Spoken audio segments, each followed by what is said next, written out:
Well, welcome everyone today to the Real Life, Real Matters, Real Stories podcast. Have we got a treat for you?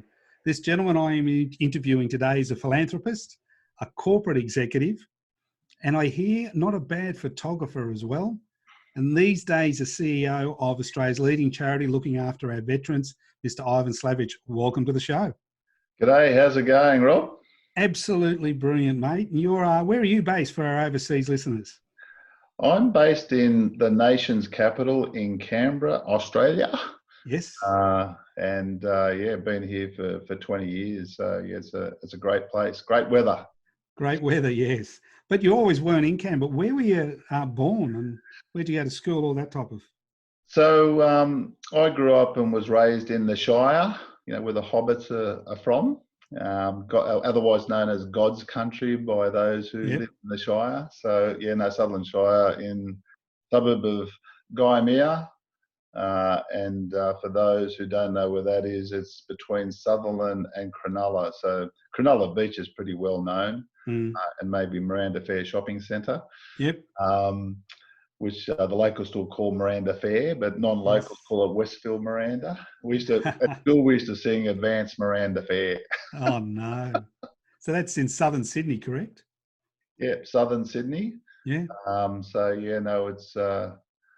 the end of the train line is Cronulla, Illawarra train line. But characterised by being, pretty homogeneously Anglo-Saxon really growing up. So I was literally the only wog in the class. Yes. So I copped it having a name like Ivan Slavich.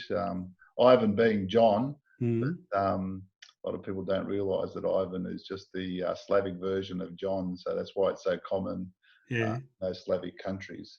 It's a great place to grow up. Went to Gymea North Primary School, Port Acton High School.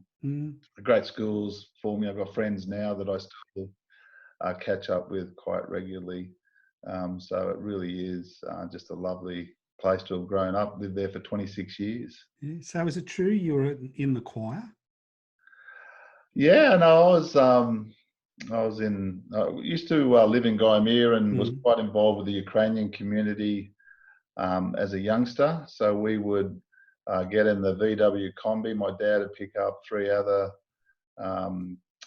Ukrainian kids, and diaspora of Ukrainians around Sydney, and go to Litcombe. And I used to go to Ukrainian church and Ukrainian dancing, the Cossack dancing, and was in the church choir and the Ukrainian Youth Association choir. So did a lot of that sort of Ukrainian diaspora, I think is the right pronunciation actually. So you're quite proud of your heritage. Oh yeah, my dad was Ukrainian. My mum's still alive. She's 93, Croatian. But dad passed away a little while ago. But very proud of the Ukrainian heritage. It's a country that's had to fight really hard for its independence and got that in 1991 from the Soviets. My dad effectively fled that during World War II when the Germans invaded, lived in Germany for a while and then left there for Australia. Oh, right. Wanted to go to the US, but Australia was opening up the borders. And it's one thing that's fantastic about Australia, and I think it's quite odd, particularly when migrant kids are against current migration policy, because it's the reason why I'm here and so many others of European heritage. So why not open it up to the rest of the world? Look, I think people have forgotten that Australia was made by immigrants. I mean, we're a great country, a fantastic melting pot. We've got the best of wine, food, culture, and we wouldn't have had that if people hadn't come here, like your parents and a lot of other people, put everything on the line. Most of them came in with no money, no friends, came here and set up shop, started a family, and, we're a great country because of all those people. Yeah, no, very much so. I mean, my dad came on a ship with a suitcase, made a life here in Australia, and I'm very lucky to have been part of the lucky country. Oh yeah. The way I see it, people say, where are you from? And I go, Australia. And they go, no, really. I said, Sutherland Hospital in Caringbah. but but yeah, of course, I've got Ukrainian and Croatian Yeah, heritage, but I consider myself an Aussie, as do so all many of us. other kids of migrant families and everybody else that you know came to this country as migrants. I love that. The land commercial. Where it goes. Yes. Everyone, even the Aboriginals are boat people originally. They didn't. Yeah. We are an island, so everybody came here in a boat. My grandfather used to swear at us in Gaelic because he was from Ireland, and then get in trouble off the Arnies for saying naughty words to us. Yeah, exactly. When you finished school, was it straight to uni or straight to work, or Oh, both? so my parents were really keen on me obtaining a tertiary education. So I went to University of Technology, Sydney. It was New South Wales Institute of Technology when I first started there. Great tertiary institution. So that was pretty important. First job was at the Reserve Bank of Australia. One of my favourite stories there is as a young 18-year-old, one of my jobs was the Reserve Bank board used to meet, decide what they're going to do with interest rates. And other than the board and the manager of my area, I was the only, as an 18-year-old with this little pro forma bit of paper, I was actually going, it was before mobile phones. Yes. And I'd have to walk down the corridor to the dealing room and enter what was happening with what effectively is, interest rates. It's the 13-week discount rate of Treasury notes is what that rate actually is. And other than myself, the board and the manager of the International and Securities Markets Department, I was the only one that knew about what was happening with interest rates. And it was before mobile phones. I used to enter it into the Reuters in the dealing room, and all the dealers go, "What is it?" I'm not telling you. I'm not telling you. So that was fun. Went to uni, UTS, done some postgraduate studies, all that sort of fun stuff. My parents thought it was really important to get to tertiary education and as do so many other migrant families to this day. They see that as an important stepping stone. So that was. So what did you study at uni, and which job did you apply to the most? Yeah, so I did a business degree at UTS. Did you get much studying? I got to say, I think it was the two best years of my life was I did part-time for the first 2 years, worked at Reserve Bank, worked and went part-time uni, decided to go full-time. And back then, believe it or not, they had this scheme called the Tertiary Education Assistance Scheme. So if you actually worked for 2 years of the last 3, they would actually pay you to go to uni. So I got paid by the government to go to uni. This is in the 1980s. Graduated. They then threw out TEAS, education, and brought in HEX. So you fluked it. So I literally went to uni full time for 2 years, and it was a bit of a bludge, really. I used to go watch movies at Hoyts and George Street. Go to the campus at Broadway. I had 18 hours of lectures, which I thought was pretty easy compared to 40 hours of school.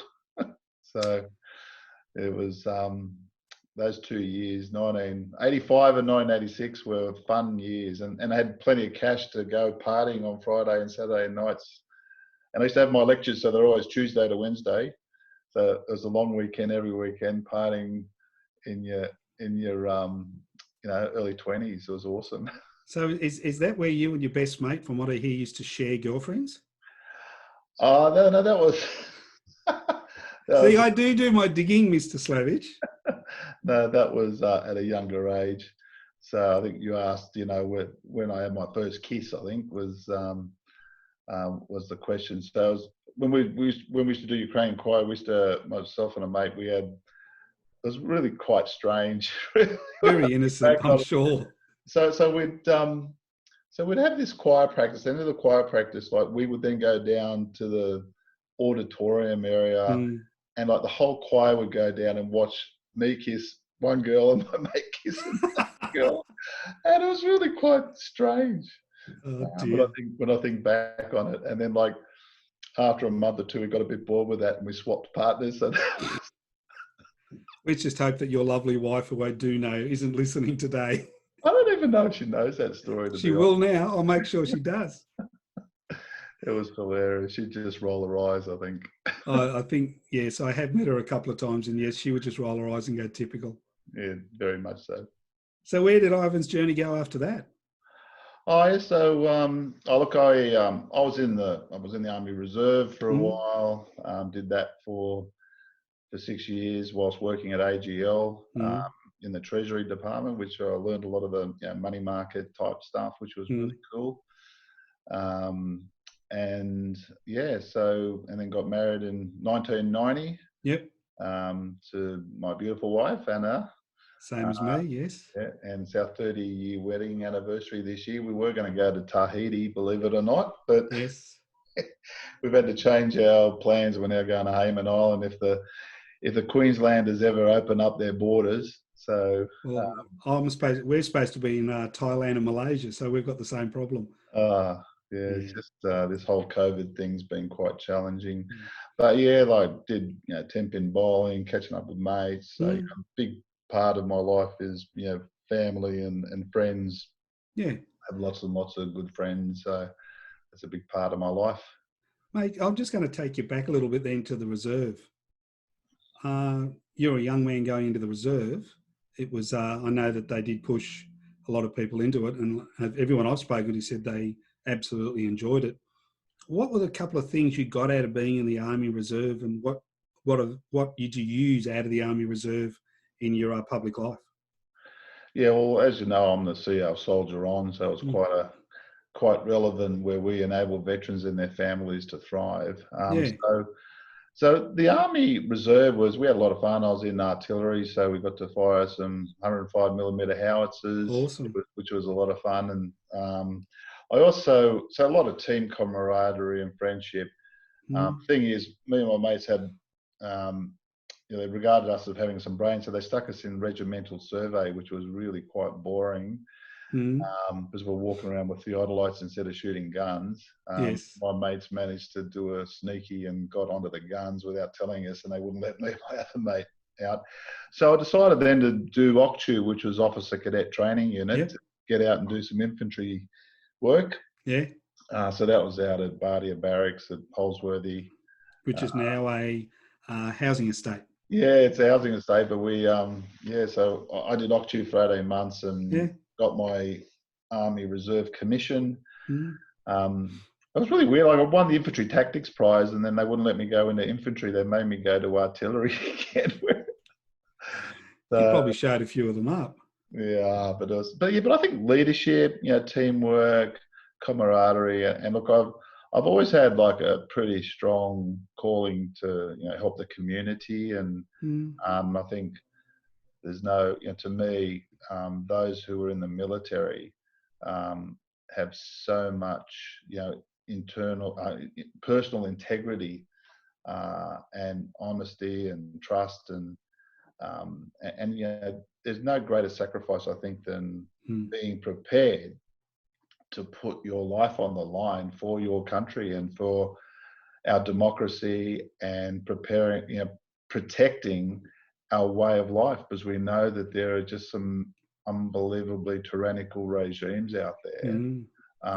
So I think it's just, I've been gifted that my parents had come here from war-torn Europe, World War II, to a country that's just Australia is such an amazing country.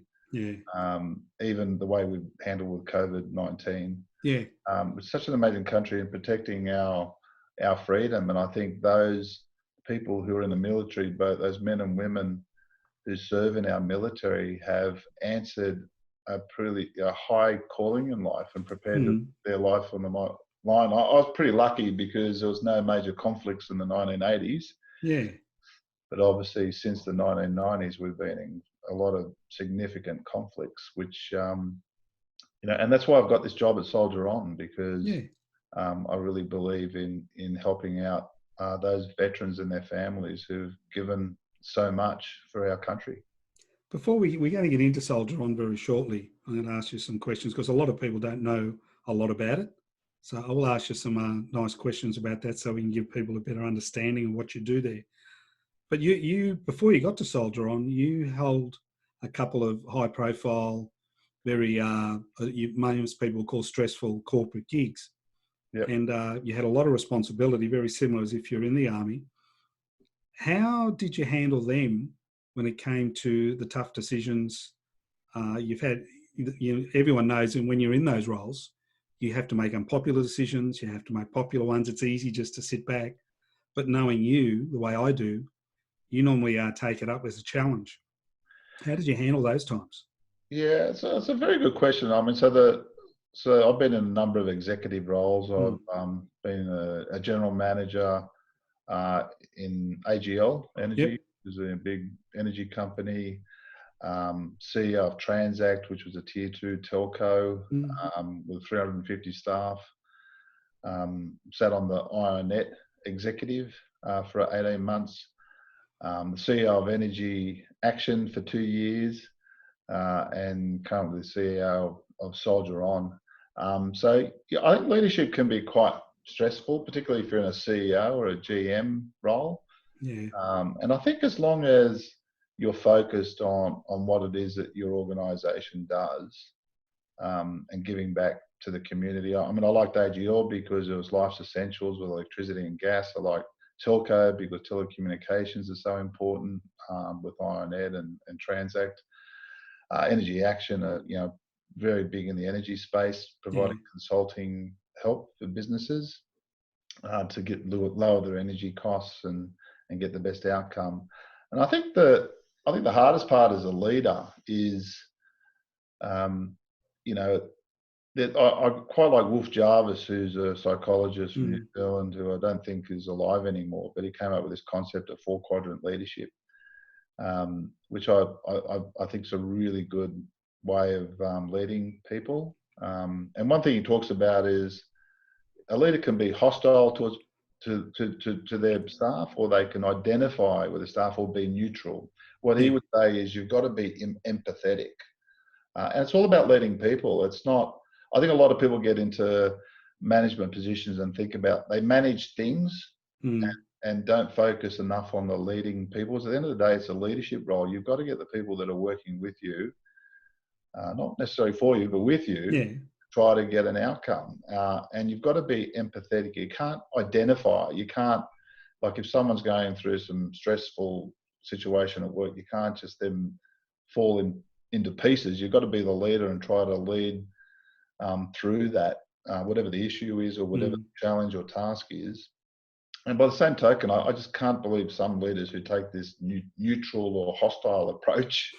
We've all had a couple of them with their staff, and so I try pretty hard to be a good leader. I think that's a pretty important part, I think, of being in a senior position, and not just managing things. I think you've got to do the leadership stuff. I think that's and I think the other thing that's key to any position, I think, is you've got to get results. I mean, you've got to have positive results for for all your stakeholders. So stakeholders in any organisation are whoever owns you or whoever you're responsible to, your customers or clients or members or patients or whatever you call them. Every industry has a different name, but they're the same thing. It's those people who pay you for your services, products or services, your employees, customers, owners, and the community. I think a lot of people forget the community angle of,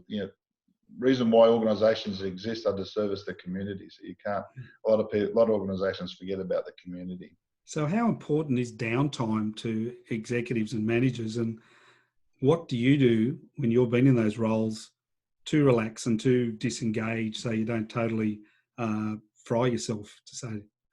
Yeah, look, I think the reality is that anyone in a very senior position, executive or senior management role, the reality is you can have a little bit of work-life balance, but the reality is you've got to dedicate a lot of your time to your job, because if you're not dedicating your time to your job, you probably shouldn't be in that senior position. So the idea is to, I think, in those senior roles, is to have is to make sure that you've got an outlet to do other things that you really enjoy. And it could be charity work, it could be playing golf on weekends, it could be spending time with your family. It's being aware that the time to do that work-life balance stuff, the personal stuff, is limited. That on the personal side, to make sure that you have quality time when you're actually doing that stuff. And one of the things I like to say to people is, if you want to get more out of life and enjoy it more, what are the top 5 things you love doing? Yeah. And how much time do you spend doing those things, and spend more time doing those things and less time doing the stuff that you don't want to do. I mean, there's some things that you can't control and you have to do. But, try to spend less time doing the things you really don't want to do. Are you being, who's influencing you or forcing you to do those things that you don't want to do? I mean, there's some things in life that you're forced to do. But, try to do more of the things that you really enjoy doing. Would you say that's true about doing a job? A lot of people do jobs that they absolutely hate, and they wouldn't do them well. I never get that. I like, even at Soldier On, I say to people, if you're not really passionate about veterans and their families, what are you doing here? If that's not really, if you're thinking of it as being a job, that this is the wrong place for you. You really ought to be very, very passionate about what you're doing in the workplace. Yeah. And that saying that, if you love your job, you won't work a day in your life is so true. It's true. I love Soldier On. I don't even think of it as a job. Yeah. I think of like, don't tell the board, but I do it for nothing. I just, I absolutely love doing it. And when you're actually doing something, you love, it doesn't feel like a job. And I think the best test for that is, how do you feel on a Monday morning? Yeah. On a Monday morning, you're going, oh, bloody hell, it's Monday. I've got to go to work. Or those people that are just so excited about the fact that it's Friday. It's like, I honestly, on a Sunday night, sit there and go, oh, great, it's Monday tomorrow. I can't wait to go to work. Well, in saying that, you see so many, unfortunately, you hear so many not-for-profits, which I do not like that term, but so many charities fall over. How important is someone like you with your corporate skills coming across to a charity, and how did you end up at Soldier On? Yeah, once again, you asked some really good questions, Rob. Yeah, look, I think the key is, when people think of not-for-profits, I think a lot of people think, oh, well, it doesn't have to be as professional as a normal corporate. And that's the old version. And that's where they're dead wrong. And one of the things I've brought in, I've been a Soldier On for 10 months now, the corporate governance, the processes, the use of a CRM, a customer relationship management system, the use of enterprise type software, using proper HR techniques with your staff, making sure that people have position descriptions, job goals, KPIs. So one of the things I brought in to Soldier On, which a lot of it was already there, but bringing more into it, is bringing in some really good corporate practices. Understanding all those organisations that support us, all the contracts, having that within our CRM system, understanding we've got some major organisations supporting us, like Boeing and Northrop Grumman, Charles Chadwick Foundation, BAE. There's some really big corporates, and it's a two-way street. It's not, they don't just give you the money. It's they want to see outcomes for their investment in the organisation, and making sure that you demonstrate those outcomes to those organisations. So I think that's key in terms of maintaining supporters, for the general public to support us, just to see what we're doing and what results we're getting in supporting the veteran community. So for those people in the community that 12 months ago, I'll be honest with you, didn't know about Soldier On and have found about it recently, I mean, you've really ramped up the visibility of the place. What does Soldier On do for our veterans? Yeah, so our vision is to enable veterans and their families to thrive, and we use the HELP acronym to describe what we do. H is for health and well-being. Yep. E is for employment. L is for learning. P is for participation. So under health is things like psych services for veterans who are going through PTSD or mental health issues, yoga, nutrition, March On, which is a fundraiser, but also a fitness element. Employment, we've got 180 organisations that provide a transitional pathway for defence personnel into civilian life. And we just received a very substantial grant from the federal government, a $6 million grant over 4 years it's called the Enhanced Employment Grant Program. Learning is 25 education institutions where we've got an arrangement to skill up veterans and their families. And participation is social connection activity. So you've got that team camaraderie in the military, and when you get out, trying to replicate that. So things like garlic braiding, guitar lessons, ukulele lessons, sailing on Sydney Harbour, golf, tennis, 10-pin bowling. The one I love is Dungeons and Dragons over in Perth. So, like, seriously, we do everything, like sea glass making. My wife Anna's coming in to do that next week. Wow. So we've got a whole bunch of participants. So, like, replicating that. So we believe that preventative measures really help with mental health. So making sure you've got a job, an education, or recognising prior learning, social connection are key as preventative measures to enabling veterans and their families to thrive. And then if it does get to a mental health issue, we do have psychs on board to help people with mental health.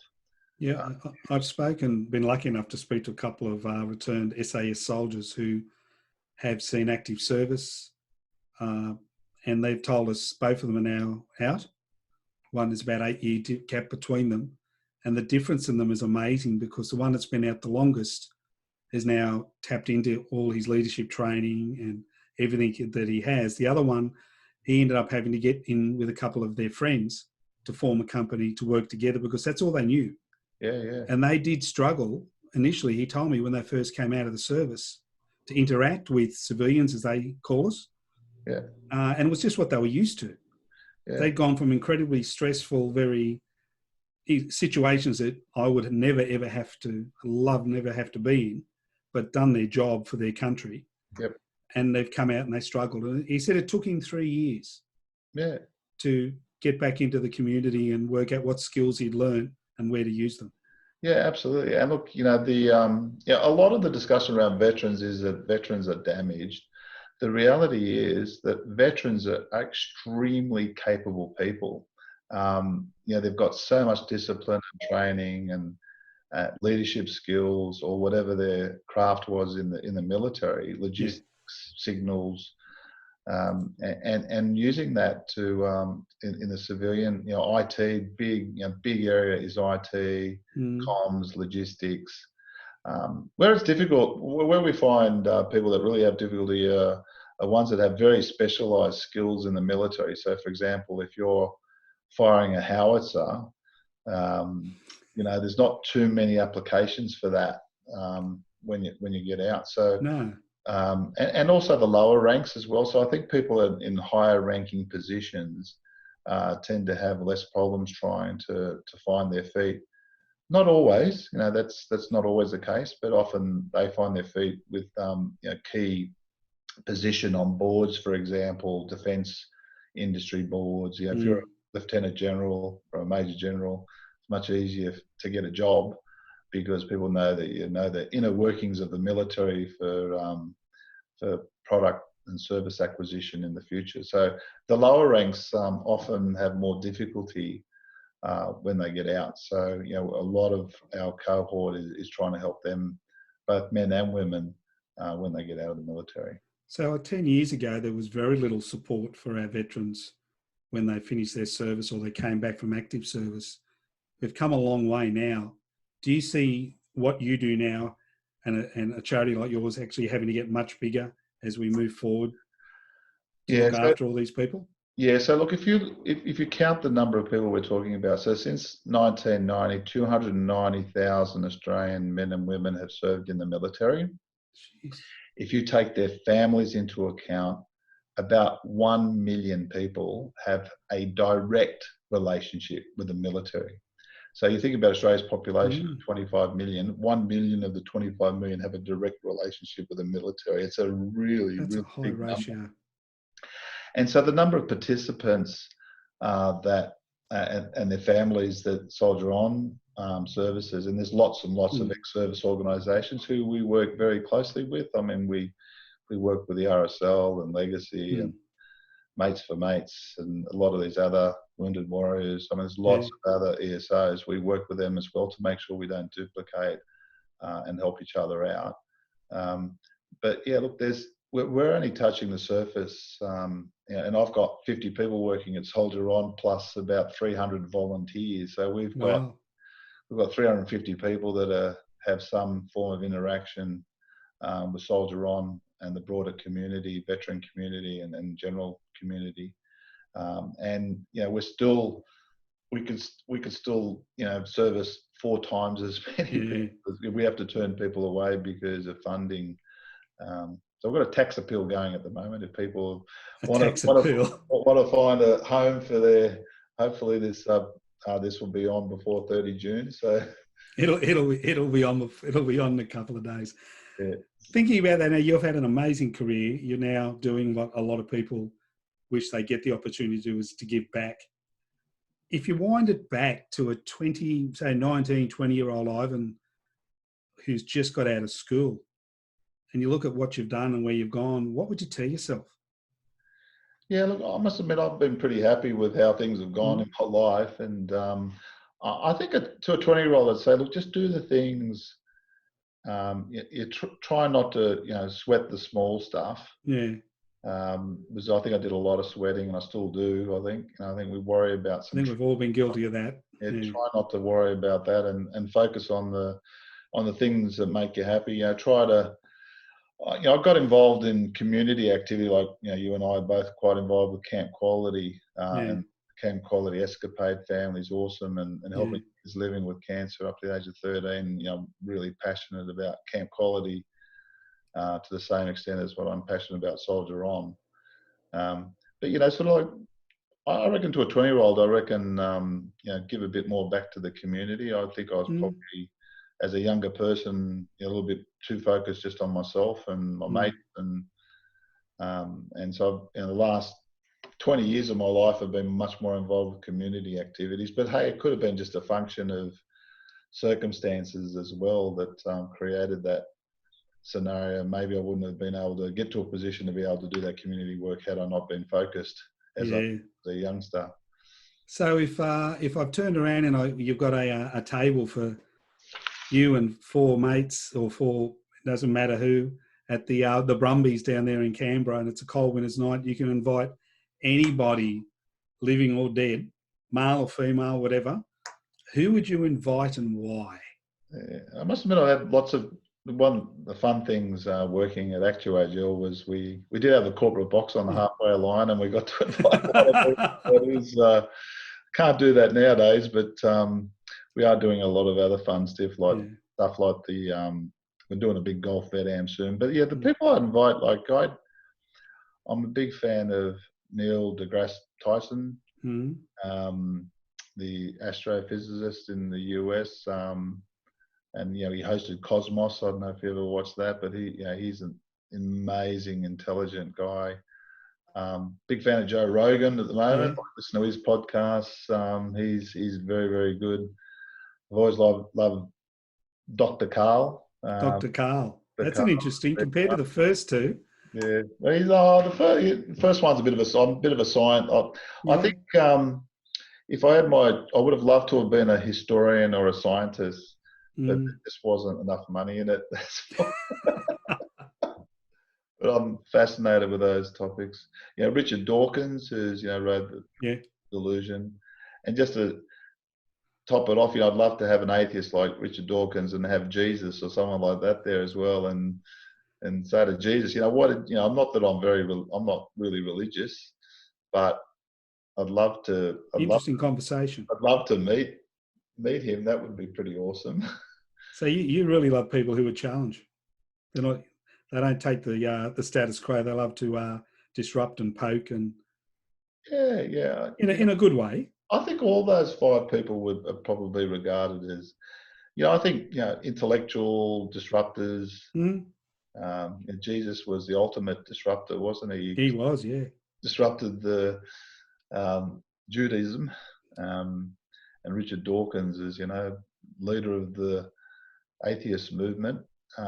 But I think that search for meaning of life is always something that's fascinated me as well. So I think we're all sort of on that pathway of trying to find meaning and provide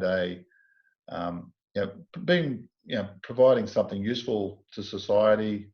We're all on that sort of pathway, I think, and understanding what the hell it's all about. I find it strange that more people don't find it challenging. And I think finding meaning is a key way of addressing that challenge. I think if you can find meaning at work, in social life, with charity, and it's you're a long way there to having an absolute beautiful life. Yeah, I would encourage people that are listening in and watching this, that if you do have an opportunity to give back to the community, either through a charity or through the local scouts or surf club or whatever it is, I think there are a few people in society that don't do that. Yeah. And what I would say to those people is that don't think of it as you're giving up your time and you're helping them. It actually is massive in terms of personal satisfaction. I agree.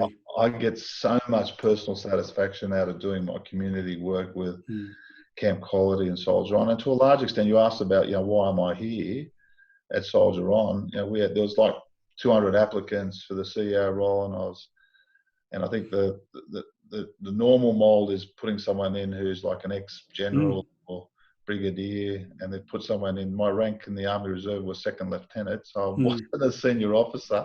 So you've got a little bit of credibility. Yeah, a little bit of credibility, but I've got all that corporate experience. But the reason why I'm at Soldier On is, I could be in a job getting paid 4 times as much as what I'm getting paid here. I'm not doing it for the money. I'm doing it because I get so much personal satisfaction out of making a meaningful contribution to society and to people's lives. And I get so much personal satisfaction from doing that. So, get out there and try to do something for the community. And the reality is you will actually get more fun and satisfaction out of than the actual contribution you're making, to be honest. Mate, Ivan, it has been an absolute pleasure interviewing you today. Your thoughts on leadership, giving back, and how to look after people as a manager and as a leader are absolutely fantastic. I wish you all the best at Soldier On. I know you're going to make that charity absolutely huge, and you're going to actually save and change a lot of our veterans' lives. Thanks again, and we'll catch up soon for a beer, eh? And thanks for putting this together, Rob. I know this is a bit of time out of your day as well. So thanks for putting this podcast together. And as I say, I've got a really good face for radio, so sorry about that. Mate, we're both that way. And on that note, I'm going to sign off. All right, cheers.